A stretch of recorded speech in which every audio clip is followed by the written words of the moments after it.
Well, top of the evening, everybody. From the sports final locker room, where in mere days now we kick off the 2006 high school football season with the Tri-State's most extensive and intense gridiron coverage. This is my 12th season covering the beat, and truth be told, my absolutely favorite time of the year.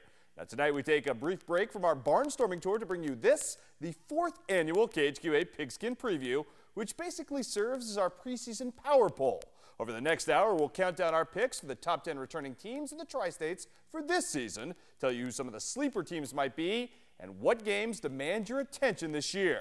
But we begin tonight by giving you a checklist of the 10 football players we think you have to see in person this season, and it starts with a Blue Devil trying to help wrestle his team to a playoff berth. Marty is definitely a building block for us. Marty has started since he was a sophomore at right tackle. He's continuing to play there, and he's going to play defensive tackle. Marty's trimmed off some weight. He was about 270 at one time. Now he's about 235 or 240. Very quick, very strong, tremendous technique. Probably the best kid as far as technique we have. Joining Martin Smith at the 10th spot on our list is one of the few returning holdovers from Concord Triopia's state-ranked 2005 squad. Pass rushing defensive end Lucas Savage returns from a knee injury after posting an incredible 14 tackles for loss as a sophomore last season. The Carthage Blue Boys were decimated by graduation losses, with just 3 2005 starters returning for this season. Foremost among them, first-team all-conference fullback Joey Kelly, who will also double as Jim Unruh's top linebacker. Joey Kelly returns as an all-conference fullback for us, gained over 1,000 yards last year, very powerful, sturdy fullback. Already a two-time first-team all-conference selection at quarterback, Aaron O'Loughlin returns to spearhead South Shelby's defense on the heels of a junior season that saw him register 65 stops and snatch 6 interceptions. O'Loughlin was also a first-team Clarence Canyon Conference pick at wide receiver last season and figures to be option number 1 in the Cardinal offense.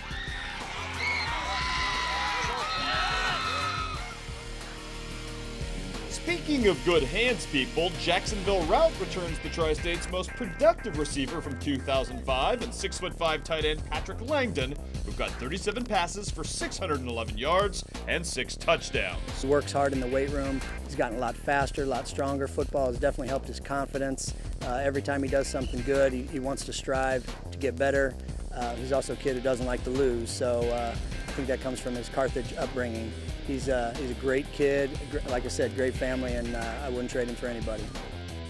One of the most electrifying game breakers in all of Tri-State football, Joel DeCounter averaged nearly 9 yards a carry as a junior, en route to 1,008 ground yards and 17 touchdowns. It does start with Joel DeCounter. Joel is a 3-year starter for us, been our leading rusher for the last 2 years, went over 1,000 yards last year. I think he's got 1,700 yards for his career, so he's a guy we're going to try to build things around. We've never been a place where we have a so-called feature back, but I guess he'd be as close to that as we're going to have, and we'll certainly use him in a lot of different ways because he's extremely effective for us and you know, a great big play potential guy. We dip back into those vaunted Ferguson bloodlines in Hannibal for a little brother casting a big shadow. Pirate defensive back Andrew Bergeson, the brother of Culver Stockton star Aaron Bergeson, posted 84 tackles from his safety position last season, and this year assumes the mantle of full-time signal caller for Mark St. Clair. Oh yeah, Bergie's one of the most dynamic quarterbacks probably in the state, and having him back there, he's gotten a lot better throwing the ball, and he's running the ball really well. And Andrew's just a special type of football player, and defensively, he's one of the best tacklers I've ever coached. And you know, he has a nose for the ball, and he's able to read. There's just so many things that he can do that I can't coach. Nobody can coach. It's just a natural gift. Self-made South Shelby defensive end Joe Ridpath turned himself into an all-stater as a junior, with 70 tackles, 43 of them solos on the defensive edge, and 9 quarterback sacks tied for the area lead. Right, Joe had a outstanding year last year, making all-state D end, and like we said, we're going to look for him to anchor us side again this year, and he stepped in on the offensive line during the playoffs last year, and we're going to look for him to fill that role again. So he's going to be one of those upperclassmen that's going to have to lead by example. Perhaps the finest pure athlete in all of Tri-State sports, Josh Babb enters his senior season, having already twice been honored as an all-do-or-die defensive back. He also generated over 1,100 yards of total offense as the Hornets' triggerman at quarterback and even returns kicks. The thing is, he wants to be out there for everything, and you know, you want to use a kid like that. You don't get a kid with his size and speed and just natural leadership ability very often. So we try to use Josh as much as we can, whether it be on a special team, you know, in a defensive package, you know, on offense, running the football. It's whatever we need to do with Josh. We want to use him and try to take advantage of a very good athlete.